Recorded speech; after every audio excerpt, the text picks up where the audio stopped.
I think the greatest gift is I feel like for now it's my joy, like the joy that I get to experience in this body back in the story of my origin, because I think this was something that I didn't get a chance to embody. So coming back, what I remember and brought home was the permission to fully feel joy and pleasure in this body that even women in my ancestry might not have given themselves that permission. So that gift of knowing that I am the very fertile soil.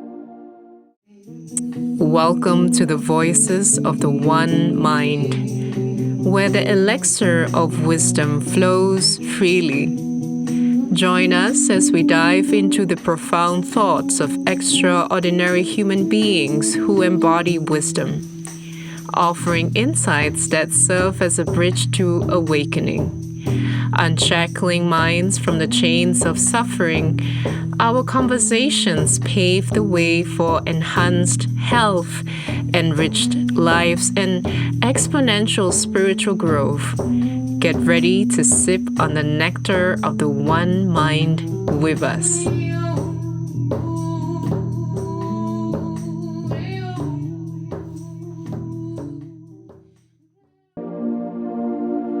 "13 years of a woman's journey of remembrance."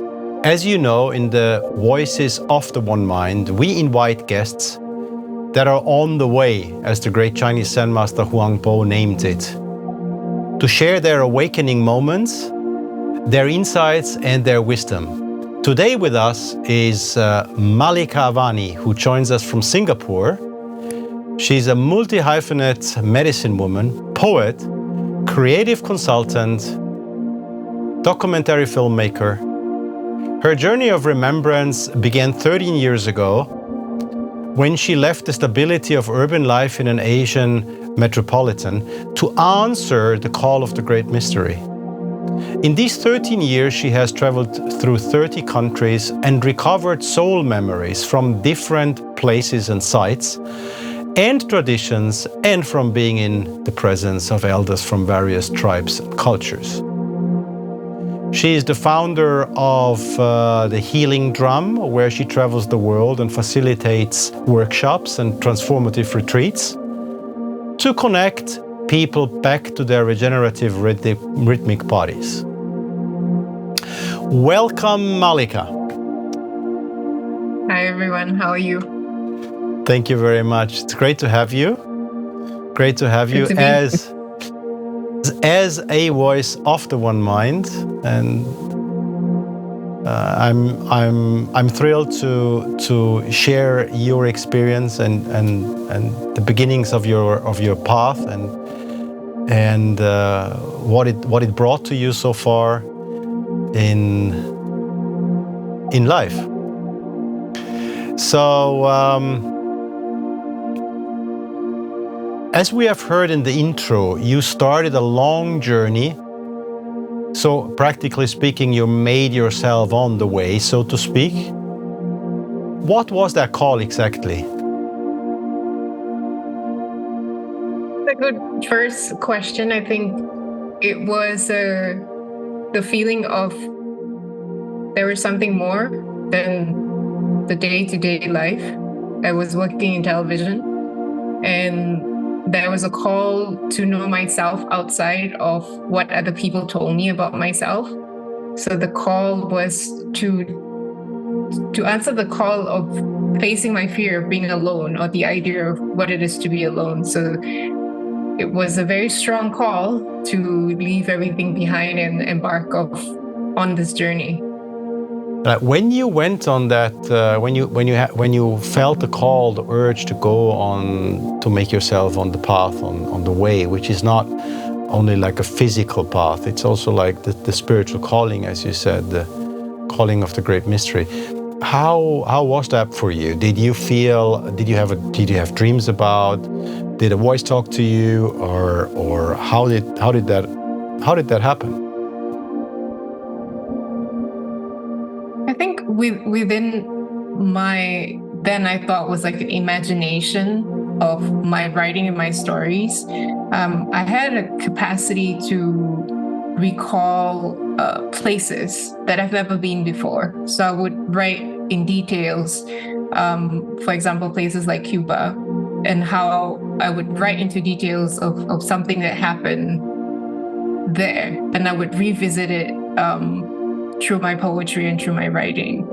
And something along that writing and imagination, it made me realize that there's this whole other world that I wanted to discover, that I was already discovering inside of me, that it felt very real in terms of its taste, its color, in my inner world. And then as I approach my mid-20s, I started to feel that there must be more to life than working 12 hours or 14 hours in television. That was my world, right? Recreating somewhat of a world or illusion that I would step into with everyone. And then a voice started to come very powerfully for me. And the more that I allowed myself to listen, and that listening was a whole journey, right? Because in the beginning, there was many kinds of voices, and then it was allowing myself to really drop into a deeper listening of what this voice means for me. And the call to fully surrender to this voice was kind of a beginning of letting go of what it should look like, what my life should look like, what I should be for other people. So that was just kind of the desire of being completely lost in the unknown. So that was the call of going on the way. So there was definitely some remembering happening, some remembrance, as you said. All of a sudden, you got some images of places that you in this earth walk have never been before, right? Embarking on your journey, you have spent some time immersed in the jungles of Peru, Brazil, Mexico. What profound exploration have you made, and how has it shaped your spiritual path?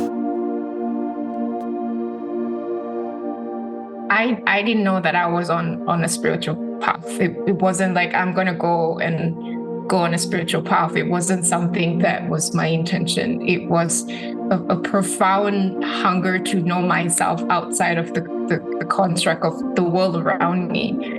And how has it shaped my perception of the world more than anything was the desire to connect with everyone. Like the way I traveled wasn't conventional. It was very important for me that it felt more like a pilgrimage. It was a pilgrimage of surrendering to something that I don't know where I would end up. Like, where would I sleep that night? I didn't know. I began to embark alternative way of traveling, whether it's like hitchhiking through Romania or Macedonia or different parts of East Europe. As this is from someone who comes from a very sheltered urban environment. And what it showed me, despite all the differences, was where we all was the humanity, that people was always there wanting support one another. So it really shaped me for the love of the human spirit, that we're here to connect from that deeper essence. And it was the connectivity that really shaped me, my spiritual journey, and beginning to perceive the spark of divinity in every person, regardless of where they come from, or whether they could offer me a little plate of rice, or whether they could offer me more. But there was just such a deep intention to share. And in that wanting to share and also being a guest was a big part of this surrendering of what that pilgrimage or being a pilgrim looks like, because it was surrendering to eating what everyone was eating and knowing that there is already a harmonious existence that shape their environment, and I came as a guest to participate in their daily ceremony. And in that practice of being a guest over and over and over again was the capacity to really mold myself with the environment and be this hollow, transparent bone, right? How can I be of service and respond to what's already there? So that was the beginning of what is it to be in selfless service in such a constantly changing environment in every country that had different language and different customs and traditions. You know, going into my own experience and what I hear from you, making oneself on such a path, on such a way, has to do a lot with leaving the comfort zone, right? Going into discomfort. You were mentioning about eating what people do. It's just little things about food, but as you were saying, traveling through the Balkans, not knowing where to sleep, this creates discomfort. So the urge of doing it, the urge of inquiry, of discovering something on that path must be so much stronger than the discomfort of not knowing where to sleep, right? I feel like there was just something primal and instinctive in me. It was like being able to resource myself in different situations, because I wanted to see how I would function in different situations. So it was the instinct, right? Like where the voice would lead me, where it would take me, and what would I discover about myself more than anything. So whether it was, sleeping at the back of a tire truck in Turkey, not knowing where to sleep, it's like, how can I get to know this fear? What was this fear that was everyone's like so afraid of going into the unknown and just confront it? There was just this instinctive drive to meet it and know that I will move through it. So people use the word courageous or being brave, but more than anything for me, it was like the desire, the thirst to move through the unknown and make peace with the unknown. Mm-hmm. Yeah, absolutely. Talking about remembrance, I always like to split the word in remember, like again, over and over, and member, becoming part of something. What would you say where your connection was lost and you have remembered too? I really love the way that you frame that in terms of remember. It's also the way that I perceive what this past 13 years have been for me. And I feel the remembrance is towards the centering the mystery, reconnecting that there is much more than that I know. I think there is the remembrance of what I would call in some way the indigenous soul. There was something within me that wanted to experience the reality from the perception of centering the mystery first, beyond what I understood or what I was programmed within what it has to exist first before. So it was moving into the remembrance of wonder, the remembrance of the infinite possibility, right? When you're on the road, one door can lead you to meet someone that can bring you to meet someone. It's this infinite way of trusting that the road itself will lead you to remember different aspects of yourself, because in every situation, in some way, you are seeing how you react. You get to know different aspects of yourself. And I think the remembrance of the primal self, like knowing how I can trust my senses, knowing that I can use my sense of smell, when I'm lost in the middle of a jungle, that there was this other primal aspect that I'm starting to reconnect that existed before what was created of my identity, right? So there's remembrance of the unknown and the remembrance of the primal self and the connection to the natural world. So reweaving myself back to the natural world as opposed to the city that I was raised in, that was all kind of constructed and sheltered and manicured. So the remembrance of I am everything.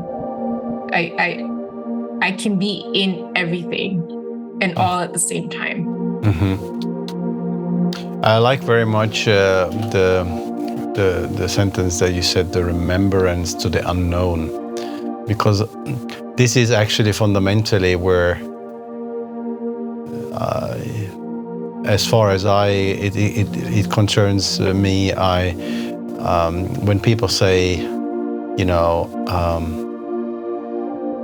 I connected to God, you know, I connected to that entity, and now I'm free. And for me, it was always, if I remember, you know, this earth walk is about remembering to that unknown. And it's, for example, always one of the sentences I like most, if somebody really can say, I don't know. See, I don't know on a spiritual topic, I don't know. That just means I leave all the doors open. That doesn't mean that I cognitively, intellectually don't know and don't have an answer. It's just, I know if I give an answer to that, I give a concept to it, and already I close the door. See, because, and that's why remembering to the unknown is really the thing. I always say, once you are remembered to that great mystery, you at the end ending up not knowing anything anymore.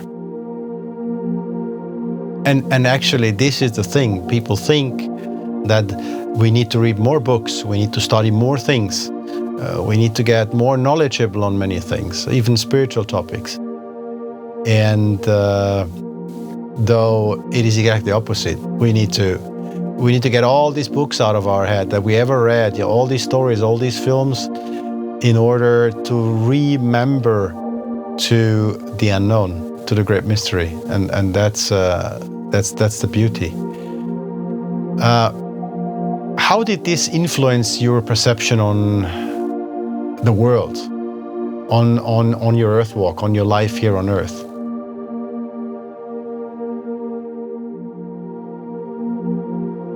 I think in the beginning, there was a fascination of retrieving or remembering a creation myth. Like, I was very fascinated with myth and cosmovision, in which many elders tells the story of their creation. And as a filmmaker, as a documentary maker, it's like stories tells so much. You know, we'll always remember a story. Something about stories that unite us, right? So in this 13 years, I noticed in hindsight that there was this kind of archetypal, like, heroine like remembering different aspects of the feminine that wouldn't fully exist within an urban setting.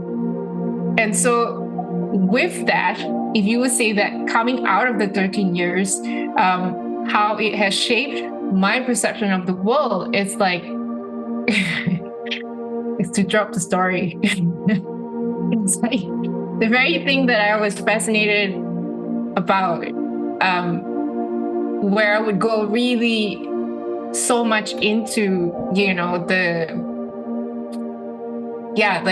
suffering and the misery and the melancholy and the attachment to, you know, the drama of like how it pans out.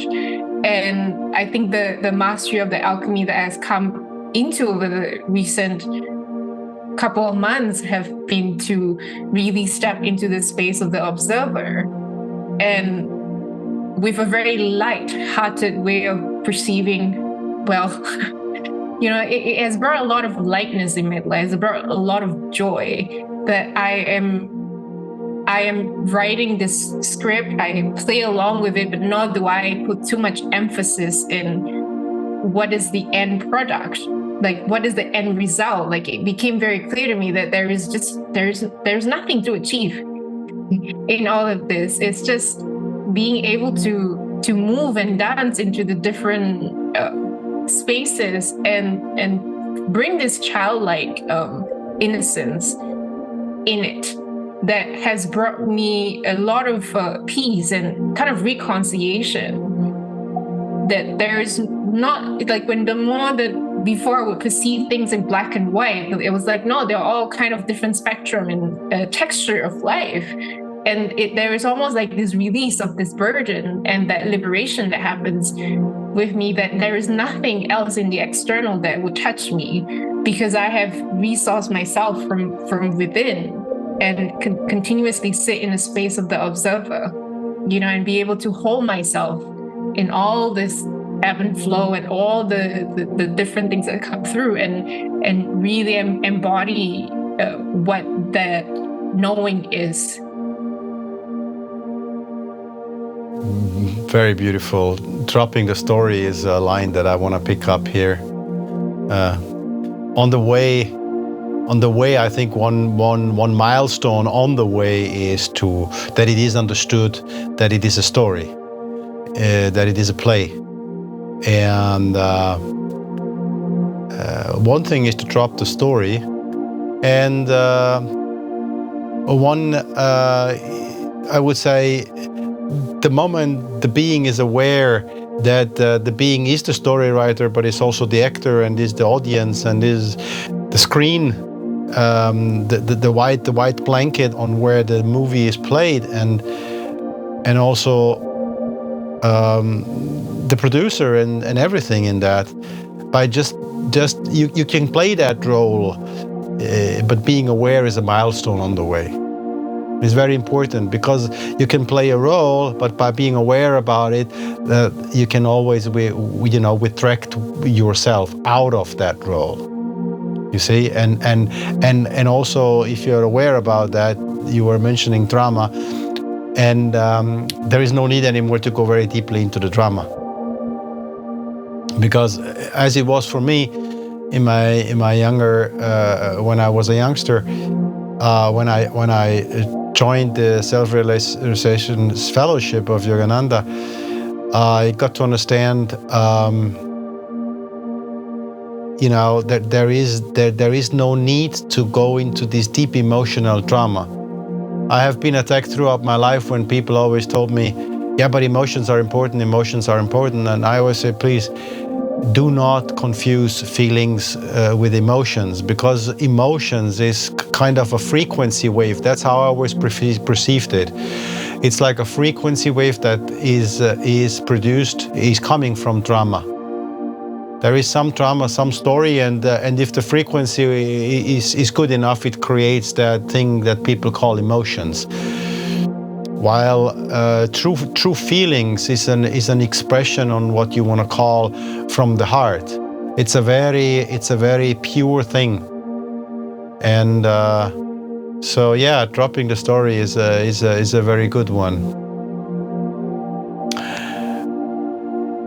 I imagine that being a young woman setting out on a journey on the world.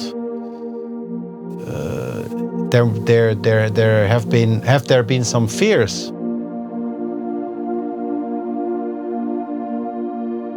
And if there have been fears, how do you overcome these fears?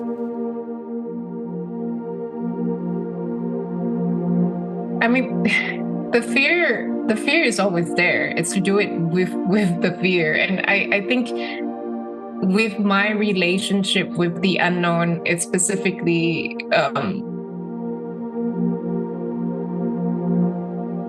inspired by living life very close to the void, or like to really go on an adventure. It's like where a lot of people might not they're like, no, I won't take those risks, right? And it's like feeling alive in those spaces of sometimes I would say taking decisions that would be a little bit reckless, you know? And I think all along, it's been fascinating to me to see how I come through, right? It's like whether going into a truck with 2 truck drivers in Serbia, going to Romania, getting almost sold as a prostitute in those kind of like women only spaces. And it's almost like in my naivety of my 20s, I didn't know so much of that danger. And in that journey, it also really showed me where my courage is and seeing it through. So yes, fear has always been there. It's just this desire to really, like get through it, like face it, and in that way, that nothing can ever take away my power. It's like there was this constant thing of being able to live with this fear as a guide, like fear as my guide of where I can still, meet it in the dark. Like I definitely have a fascination with like deep dark spaces, whether it's like going into a cave and facing the beast, right? The idea of like this scary stuff that we suppress, and for me it is what give me this spark of wanting to know this beast.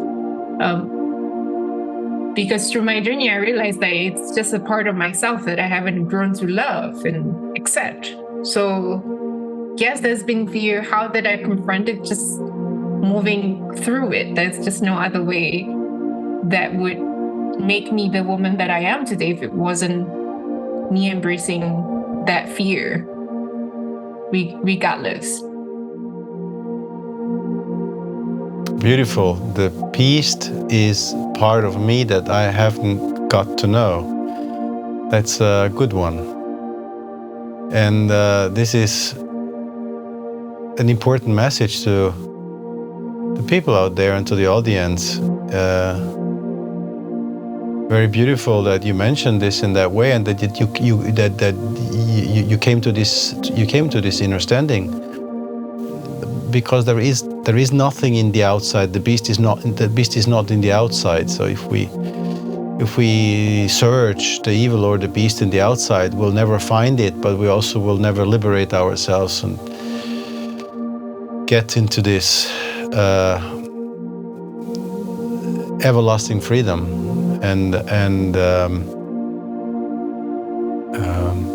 So yeah, that's very great statement. If somebody came to this understanding,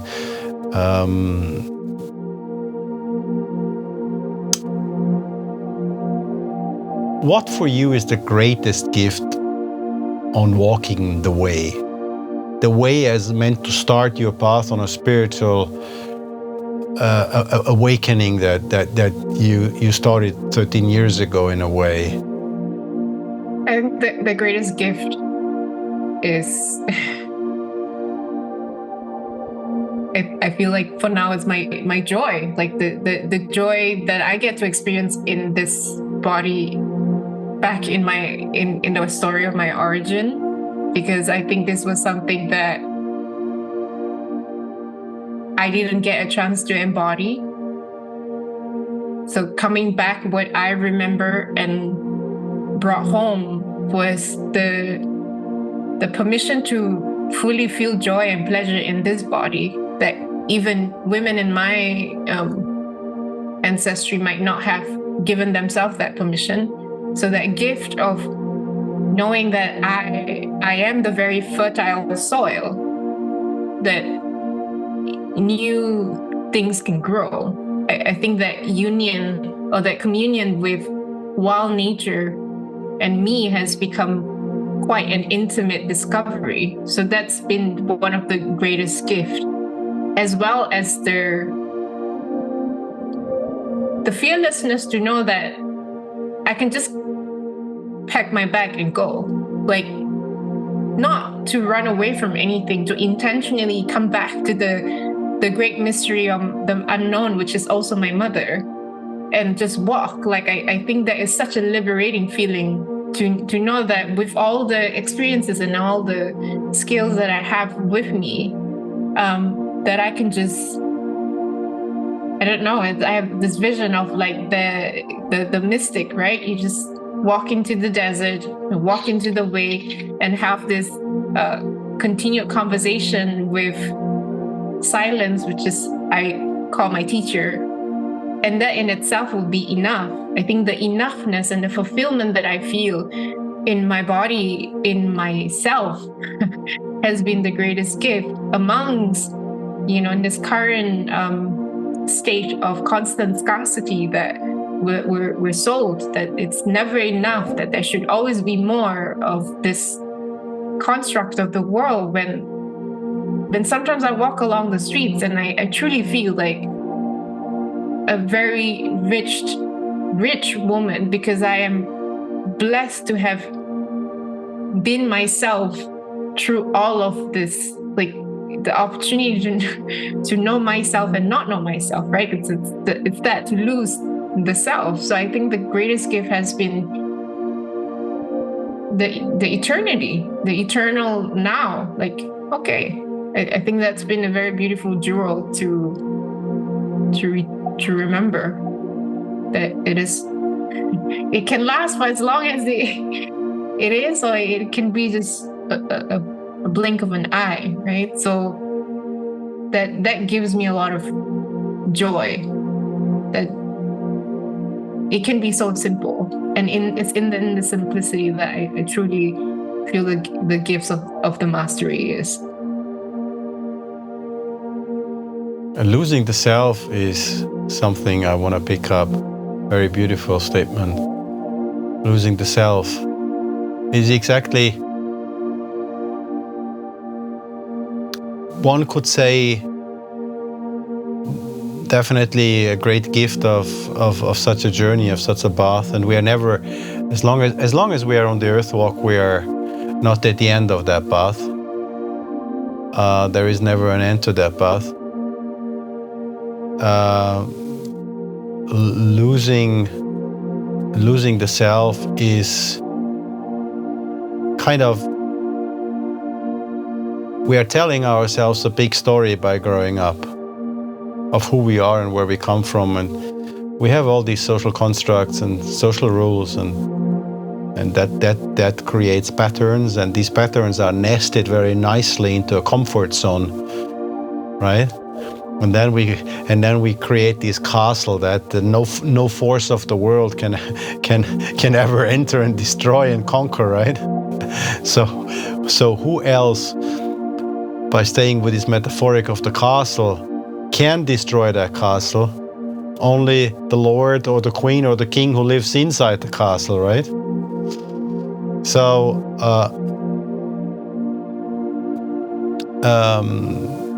losing that whole concept and construct, now in your example of Malika, and where she grew up and all that, and see it with a very different lens, is also another milestone on the way. And being able to connect to the self, to remember, you said before, the great mystery, and that's actually the self, that the being that walks to earth wanna fully remember to, and shed off slowly all these social constructs and all the idea that one created around the self, the person, the name, and because to me, only then an earth walk as the human being, as the being in flesh, with the cognitive understanding and with the five senses, with the soul aggregate, only then it can become joyful. That was my personal experience. Everything other than that is always kind of a squeezing in, of a fighting through, of having some opponents, some things to come up. But the moment one reduces that idea, me, that construct, and I'm talking about the construct, not the physical being, right? How does that me, me and I consciousness illusion relate now to that situation? As long as I constantly make that comparison, let's say, actually it's very difficult to ever get in peace. Or it's actually impossible to get in peace. So losing the self is a good one. It's a very powerful. And I mean, I want to say also, like, the whole reconciliation back to the family. You know, we hear this. You say, if you want to see that you're enlightened, spend with your family a week. You know, and I saw the opportunity. I mean, it wasn't something that I stepped into with so much grace, but after 9 months of living back with my mother and my father, I think there is truly some beautiful alchemy that happens, and still holding the space of the observer, because I think this was the other part of leaving everything behind, you know, the breaking and the rupture, and it's all necessary to kind of individuate and then find yourself, to lose yourself, and then come back to the point of origin. And I've heard people like, oh, that's where all your triggers are. And it's also where the same people can also disarm this trigger and honor that in a different way, in a loving, compassionate, a bigger perspective of what that looks like. So it's been a big part of this full circle in the way, because the resource is inside, right? Because I think there is almost a sense of attachment of how the enlightenment has to look like, or you have to live in some place and it looks like this. And the more that looks different, like the external no longer touches that eternal being, the infinite being, because you know where you're living in, like this, where you stand, right? Then there are possible ways to shift and stand in a realized perspective of why the mother, the father, and honor the child, and come home to this Holy Trinity. So this has been a big part of this full circle sense that I feel within me, which I think if you told me like 7, like before that this is gonna happen, I wouldn't have said yes. But I think that the listening through, like, I'm willing to expose myself of my own illusion, because I'm here to walk the